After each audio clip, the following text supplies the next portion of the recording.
Assalamualaikum warahmatullahi wabarakatuh. Alhamdulillahi rabbil alamin wal 'aqibatu lil muttaqin wa la 'udwana illa 'alal zalimin. Asyhadu an la ilaha illallah wa asyhadu anna Muhammadan 'abduhu wa rasuluhu la nabiyya ba'dahu. Amma ba'du fa ya ibadallah wa ya amatallah, usikum wa iyaya awalan bitaqwallah faqad fazal muttaqun wa ahfukum ala ta'atihi wa ta'ati rasulihi la'allakum turhamun. Ma'asyiral muslimin wal muslimat, jamaah subuh yang semoga kita semua dirahmati oleh Allah Subhanahu wa taala. Alhamdulillah, kembali kita memuji dan bersyukur kepada Allah Subhanahu wa taala atas limpahan karunia dan nikmat-Nya kepada kita semua, sehingga pada subuh hari ini kembali kita dapat melaksanakan salat subuh secara berjamaah, dan semoga apa yang kita lakukan ini diterima oleh Allah Subhanahu wa taala dan dapat menjadi pemberat timbangan kebaikan kita di hari akhirat kelak. Dan semoga dengan itu kita dapat meraih syafaat dari Rasulullah SAW, dan dengannya kita mendapatkan kebahagiaan baik di dunia dan lebih-lebih lagi di hari akhirat kelak. Ma'asyiral muslimin wal muslimat rahimani wa rahimakumullah jami'an. Pada kesempatan yang berbahagia ini, saya ingin mengingatkan diri saya khususnya dan kepada kita semua satu sabda Rasulullah SAW bertalian dengan iman. Seorang sahabat sebagaimana yang diriwayatkan oleh Imam Muslim dari Abu Umamah Al-Bahili radhiyallahu anhu bertanya kepada Rasulullah sallallahu alaihi wasallam, mal iman, agar dia setepat. Yang ditanyakan oleh sahabat ini bukan mahiyahnya, tapi apa tanda-tanda orang yang beriman itu. Lalu Rasulullah sallallahu alaihi wasallam menjawab, idza sarratka hasanatuk wa sa'atka sayyi'atuk fa anta mu'min. Kalau kebaikanmu membahagiakanmu dan keburukanmu menyusahkanmu, maka engkau beriman. Ini tanda yang disebutkan oleh Nabi sallallahu alaihi wasallam bahwa kalau kita merasakan senang dalam berbuat baik dan kebaikan itu membuat kita gembira, membuat kita bahagia. Sebaliknya, kalau kita masih senang melakukan keburukan dan keburukan itu tidak membuat kita gusar, tidak membuat kita gundah gulana, maka masih perlu kita melihat apakah pengakuan iman kita benar. Sehingga sahabat ini mungkin karena masih kurang yakin dengan apa yang didengarkan dari Nabi Sallallahu Alaihi Wasallam, atau belum memahami apa yang diinginkan oleh Rasulullah Sallallahu Alaihi Wasallam tentang idza sarratka hasanatuk wa sa'atka sayyi'atuk fa anta mu'min. Maka beliau kembali bertanya kepada Rasulullah sallallahu alaihi wasallam, mal ithmu, agar biasanya dosa, bahwa keburukan, kesalahan, ketidakbenaran membuatmu susah, keburukanmu menyusahkanmu, Maka apa yang dimaksud dengan dosa ya? Apa yang bisa membuat kita susah? Kata Nabi sallallahu alaihi wasallam, "Ma haka fi sadrika fad'ahu." Apa yang membuat hatimu berdebar, maka tinggalkan. Apa yang mengguncang jiwamu, maka tinggalkan. Dalam hadis yang lain yang juga diriwayatkan oleh Imam Muslim dari sahabat yang lain, bahwa ada seorang sahabat yang datang ke Madinah karena pada waktu itu Rasulullah sallallahu alaihi wasallam ketika mendapatkan firman Allah Subhanahu wa taala, la tas'alu an asya'a tubadalakum tasu'kum. Jangan kamu menanyakan sesuatu karena jika kamu mendapatkan jawaban akan menyusahkanmu. Maka sahabat pada waktu itu mengurangi pertanyaan kepada Nabi sallallahu alaihi wasallam. Tidak banyak bertanya. Sehingga pada waktu itu sahabat Rasulullah sallallahu alaihi wasallam kalau ada masalah, tunggu-tunggu ada orang dari luar. Tunggu-tunggu ada orang yang baru datang. Lalu minta kepadanya, coba tanyakan kepada Nabi. Karena kalau orang baru biasanya cepat dijawab. Maka ada seorang yang datang kepada mereka, lalu inilah jalan untuk bertanya kepada Nabi sallallahu alaihi wasallam. Lalu sahabat ini bertanya, atau pendatang ini bertanya, bahwa wahai Rasulullah, saya mau pulang.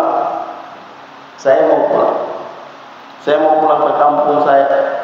Dan saya sebelum berpisah, saya ingin bertanya sesuatu. Pertanyaannya seperti yang disebutkan tadi, mal ithmu, apa yang dimaksud dengan dosa? Lalu Nabi sallallahu alaihi wasallam juga menjawab mirip dengan apa yang dijawabkan kepada Abu Umamah Al-Bahili, ma haka fi sadrika fad'ahu. Tapi sahabat ini mendapatkan jawaban yang berbeda sedikit ujungnya, yaitu ma'aka fi sadrika wa karihta an yattali'a 'alaihi nas. Kalau tadi ma'aka fi sadrika fad'ahu, apa yang menggetarkan jiwamu, apa yang membuat hatimu berdebar, jauh tinggalkan. Tapi bagi sahabat yang kedua itu dijawab oleh Nabi sallallahu alaihi wasallam, ma'aka fi sadrika, apa yang menggetarkan hatimu, wa karihta yattali'a 'alaihi nas, dan kamu tidak suka kalau sesuatu itu diketahui oleh orang. Ya biasanya dosa kamu pugaui, dia menggetarkan hati, berdebar dada, berdebar jantung. Dan bagi orang yang hatinya bersih, melakukan perbuatan yang menyimpang, pasti tidak tenang. Tapi kalau orang sudah biasa melakukan dosa seperti yang kita sebutkan tadi, kalau ada orang yang senang berbuat dosa, senang melakukan keburukan, dan keburukan itu tidak membuat dirinya gusar, tidak membuat dirinya gundah gulana, tidak merasakan sesuatu yang lain pada dirinya, perlu dipertanyakan keimanan.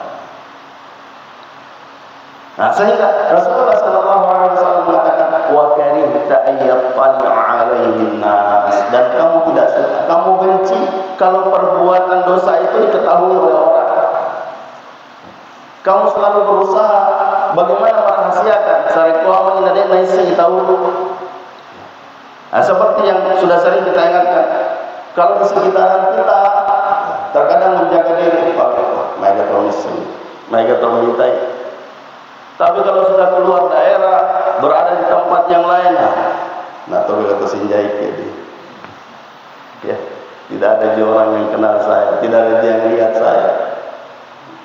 Padahal iman itu adalah merasakan bahwa pengawasan Allah Subhanahu wa taala ada di mana-mana. Ada di mana-mana. Kita dilihat oleh Allah Subhanahu wa taala. Tidak hanya merasa malu kalau melakukan sesuatu. Nasabak mereka atau misalnya mereka atau minta, kode atau misalnya dia kalau kata minta yang dia berani melakukan perbuatan yang melanggar aturan Allah Subhanahu wa taala. Hati-hati. Nah, sehingga Rasulullah sallallahu alaihi wasallam mengingatkan kita dalam hadis yang diriwayatkan oleh Imam Muslim, dua hadis yang kita sebutkan bahwa iman itu adalah apabila kita merasa senang ketika kita berbuat baik atau kebaikan yang kita lakukan menyenangkan, membahagiakan kita, itu tanda keimanan. Sebaliknya, wasa'at kahar sayyi'atu, keburukan membuatmu susah, membuat perasaanmu tidak senang, tidak gembira. Kalau kita berbuat dosa, kalau kita melakukan pelanggaran, hati kita berdebar, jantung kita berdebar. Paling kalau kita ambilkan dari hadis yang kedua tadi, bahwa dan kamu tidak senang kalau perbuatan itu diketahui oleh orang lain. Nah, itu tanda keimanan yang luar biasa. Sehingga mari kita berbuat karena Allah Subhanahu wa taala, berbuat baik karena Allah Subhanahu wa taala, menjauhi perbuatan buruk juga karena Allah Subhanahu wa taala. Jangan mengatakan dia itu enggak tahu itu gaul. Sehingga ketika dia bersama dengan orang-orang yang tidak mengenalnya, bersama dengan orang-orang yang tidak sehari-hari bersama dengan dirinya, maka dia berani melakukan apa yang dilarang oleh Allah Subhanahu wa taala. Bahkan terkadang melakukan perbuatan yang berbeda dengan apa yang biasa dia sampaikan. Nah, ini bahaya. Sehingga jamaah sekalian yang semoga kita semua dirahmati oleh Allah Subhanahu wa taala. Oleh karena itu saya sering mengatakan, dan baru subuh ini saya tidak membaca ayat yang sering saya baca setiap Rabu subuh, ya, karena tadi saya tidak yakin apa benar dari Rabu subuh, bahwa ada ayat yang disampaikan oleh Allah Subhanahu wa taala menyampaikan sesuatu kepada orang, mengajak berbuat baik, mencegah berbuat buruk, lalu kita sendiri yang tidak melakukannya. Mengajak orang berbuat baik, kita sendiri tidak melakukannya. Mencegah orang berbuat buruk, nah ini gaul. Oh, kabura maqtan indallah an taqulu ma la taf'alun. Sungguh kemurkaan Allah Subhanahu wa taala sangat besar jika kamu mengucapkan, mengatakan sesuatu yang kamu tidak lakukan. Sehingga saya sering mengatakan, tolong ingatkan saya kalau saya biasa menyampaikan sesuatu yang berbeda dengan apa yang saya lakukan, ingat. Kalau tidak mengatakan lewat langsung, lewat HP, SMS, WhatsApp dan sebagainya, ingat, sampaikan. Kaliru ikafat, berbeda dengan apa yang biasa kita sampaikan, tidak seperti apa yang kita lakukan. Sehingga Bapak Ibu yang semoga kita semua dirahmati oleh Allah Subhanahu wa taala, mudah-mudahan apa yang kita sampaikan ini menjadi pendorong buat kita untuk senantiasa melakukan perbuatan-perbuatan baik karena Allah Subhanahu wa taala, dan menjauhi dan meninggalkan perbuatan-perbuatan buruk juga karena Allah Subhanahu wa taala. Ja'alani Allah wa iyyakum minal 'amilin wal faizin wa adkhalani wa iyyakum bil jannati wa na'imil muqim. Aqulu qawli hadza wa astaghfirullahal 'azim li wa lakum wa li sa'iril muslimin wal muslimat min kulli dhanb fa ya fawzal mustaghfirin wa ya najatat taibin. Kembali kami mengajak seluruh jamaah untuk menundukkan mata hati dan kepala untuk berdoa kepada Allah Subhanahu wa taala dan istighfar. Semoga istighfar dan doa kita pada subuh hari ini diterima oleh Allah Subhanahu wa taala dan diijabah oleh Allah Subhanahu wa taala. terkhusus kepada orang-orang yang telah mendahului kita. Kita mendoakan dan mengistighfarkan mereka kepada Allah Subhanahu wa taala. Semoga Allah Subhanahu wa taala mengampuni segala kesalahan dan dosa mereka. Semoga Allah Subhanahu wa taala menerima segala amal baiknya, dan semoga Allah Subhanahu wa taala melapangkan dan menyinari kuburan mereka, dan semoga Allah Subhanahu wa taala kelak di hari akhirat membangkitkan mereka semua bersama dengan kita di surga. Dan kepada saudara dan saudari kita yang masih diuji oleh Allah Subhanahu wa taala, apapun bentuk ujiannya termasuk penyakit, bagi yang diuji dengan penyakit, semoga Allah Subhanahu wa taala memberikan ketabahan dan kesabaran kepadanya dan kepada keluarga mereka untuk menerima apa yang ditetapkan oleh Allah Subhanahu wa taala, dan semoga Allah Subhanahu wa taala mengangkat dan mencabut penyakitnya sehingga memberikan kesembuhan kepadanya dengan kesembuhan yang mudah-mudahan dapat digunakan untuk beribadah dan melakukan ketaatan yang maksimal kepada Allah Subhanahu wa taala. Dan kepada kita semua yang masih diberi kehidupan dan kesehatan oleh Allah Subhanahu wa taala, kita memohon kepada Allah Subhanahu wa taala agar Allah Subhanahu wa taala memberikan keistiqamahan kepada kita untuk melakukan ibadah dan ketaatan yang maksimal kepada Allah sebelum kehidupan dan kesehatan dicabut oleh Allah Subhanahu wa taala. Dan kepada seluruh yang masih memberikan sumbangsi apapun bentuknya kepada masjid ini dan kepada seluruh tempat-tempat yang membutuhkan bantuan, semoga segala bantuannya diterima oleh Allah Subhanahu wa taala dan diberi ganjaran pahala yang berlipat ganda dan diberikan kebahagiaan baik di dunia terlebih-lebih lagi di hari akhirat kelak. Subhanallahumma wa bihamdihi, asyhadu an la ilaha illa anta, astaghfiruka wa atubu ilaik. Hadanallahu wa iyyakum ajma'in. Wa'afu minkum. Wassalamualaikum warahmatullahi wabarakatuh.